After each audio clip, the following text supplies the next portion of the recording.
Circle the Muse. Why Circle the Muse? Yeah, so the name of the mechanic is based on the fact that there's this whole other aspect of the game where it isn't just the GM, the game master, and the players at the table. The rules themselves are a character that the GM uses like a guide, and you confer with the Muse to, one, resolve circle checks, and there are mechanics that you use for drama and rewarding different styles of roleplay depending on the persona of the Muse. As well as this, the Muse is used to create new scenes in an improvised manner. So if you're an improvised GM style, we have a lot of ammo for you with the Muse. It's essentially like if I'm running the game and I have my own character, they're like an audience that's watching the story and has control over the dice. Okay. Right? Yeah. Yeah, the biggest way that players see this is actually through our drama mechanics. So in D&D, they have this thing called inspiration, and that's when you're able to give a player like this extra dice roll thing when they do something cool in roleplay. We have 3 different kinds of those mechanics, and they're called Ardor, Hubris, and Fate's Favor. You remember? I remember Fate's Favor. I certainly remember that. Oh yeah, that's perfect. That's how you get out of a pickle. So Ardor, you can get it, and how you get it is you're either role playing to your core stats that are your dreams and ideals as a hero figure, or your role playing is just so impressive that it doesn't take the GM by surprise, but it surprises the Muse, who has a set persona. So if you cater to that invisible audience, it creates this new story dynamic where it's not just pulling back and forth between the GM and the player, but also this Muse character. You can use Ardor to spend it. You either have it or you don't. So I have a hat on right now. Okay. I usually don't wear 2 hats. Right. You're either wearing a hat or you're not wearing a hat. Right. Right. Yeah. But then I can spend my Ardor, I can take off my hat to get a second chance at any circle check that you are at the forefront of. So let's say like you are trying to outwit this teller at this like shop. Right? You make your social check and then you don't make it. You can spend Ardor to try again. Okay, gotcha. Yeah. All right, cool. On the flip side, the second drama mechanic is called Hubris, and you receive this by either actively playing out your flaws and agonies, which are your story points in your backstory, and then impressing the Muse through the drama that you make, or if your character goes through a traumatic experience that's being described to them by the GM. So like if you're going through a dark moment or you have a nightmare or something like that, right, you could get Hubris, and you can spend Hubris to boost any circle check where you're trying to dodge. Any dodge check.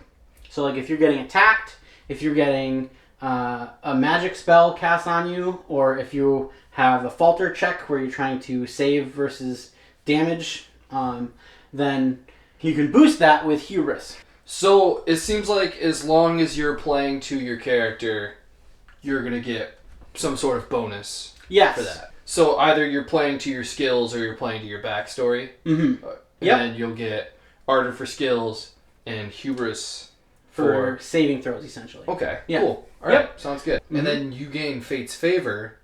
For doing soliloquies, which is the creme de la creme of the system, Jake. The creme. The creme. Okay. You remember when we did this? Yeah. I remember soliloquies. So yeah, when something big happens, you'll really get to focus in on what's happening inside of the hero's mindset. And that comes up at the table. You're able to share that experience with everybody at the table. You yourself become very immersed in the story because it's all coming out, right? And then, as well as this, as you're sharing this, everybody else starts to believe in the story that you're telling together even more. They start to get some insight on your character's thoughts and feelings. Yes. So not only are you expressing your character, but everyone's learning your character more. Yeah. To help them play the game better. Mm-hmm. Right. It's kind of like when you're reading a book, you'll hear the thoughts of the characters they play. Mm-hmm. In a lot of role-playing games, you don't have that similar level of being in tune.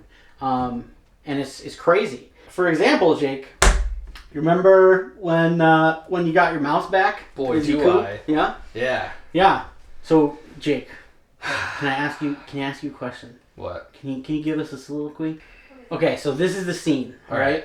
You've got your mouse back from Lady Opal of the Tower, the witch that vexed your mouse's mind away from you, your best friend inside of this weird hell world. So you were getting your mouse back from Lady Opal, and this conversation, it didn't go really well.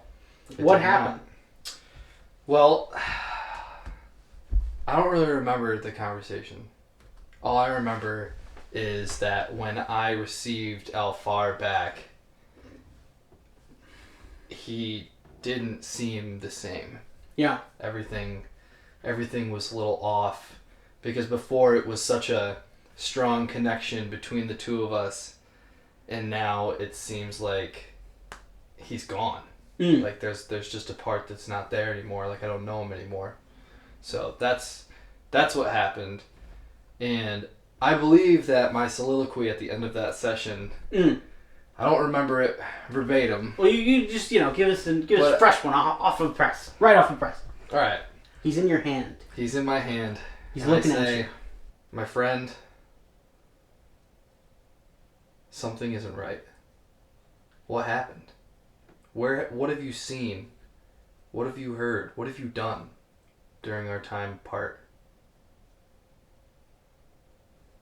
What do I need to do to understand? What do I need to do to get you back? Woo! Yeah. Dude!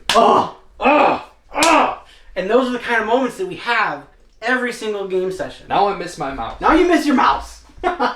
He gets his mouse back. You gotta listen to our podcast, The Three Scald Saga, alright? All three of them. But for performing soliloquies, you have usually two options. If your soliloquy is snuff enough, you can get this thing called Fate's Favor, which we've been talking about. Right. And Fate's Favor is kind of like Ardor, but on, steroids. Well, hold up. Yeah. At the end of a soliloquy, don't you have an option to either earn Fate's Favor or an experience point? Yes, you can either get an experience point for the group, or you can get Fate's Favor. Okay. So experience points are not for the individual character, they're for the whole group. Yes. Okay, that's really cool. I like that. So after soliloquies, you can either get Fate's Favor or experience point for the group. Yes. Cool. And unlike Ardor, which fades at the end of a scene, and unlike Hubris, that fades at the end of a whole game session, Fate's Favor lasts with you until you spend it. And when you do spend it, whenever you're caught up in any circle that directly involves you, you can use it to make the outcome of that singular circle check be whatever outcome you desire. Right. So it's pretty powerful.